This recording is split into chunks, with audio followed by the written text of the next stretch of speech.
সিম কোম্পানিগুলো নির্দিষ্ট মেয়াদে ডাটা বিক্রি করে, যেমন 5 GB 10 GB ইত্যাদি, কিন্তু ওই ডাটার পুরোটা ব্যবহার না করলেও নির্ধারিত সময় শেষে অব্যবহৃত অংশটি তারা ফেরত নিয়ে নেয়। এভাবে ক্রয়কৃত পণ্য ফিরিয়ে নেওয়া জায়েজ বা এই প্রক্রিয়া কেনাবেচা করা কি শরীয়তসম্মত? উত্তর হলো হ্যাঁ, এটা শরীয়তসম্মত। মূলত এটা হলো মানফাআত বা যে কোনো বস্তুর যে বেনিফিট সেটা সেল করার মতো।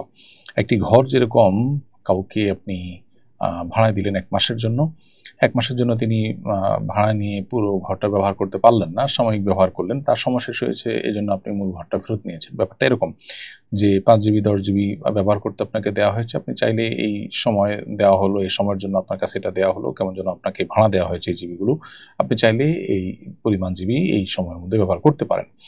যদি আপনি ব্যবহার করে শেষ করতে পারেন ভালো, আর যদি ব্যবহার করে শেষ না করতে পারেন তাহলে আপনার সময় শেষ হওয়ার পর এটা মালিকের কাছে ফেরত যাবে, সেটি মৌলিকভাবে নাজায়েজ নয়। এখানে গারার বা ধোঁকা, প্রতারণা এরকম কোনো কিছু নেই, বরং লেনদেনের শুরুতে জিনিসটা পুরো স্পষ্ট এবং এটার উপরে ক্রেতা বিক্রেতা উভয়ে সম্মত হয়েছেন, বিধায় এটি মৌলিকভাবে নাজায়েজ কোনো বিষয় নয়।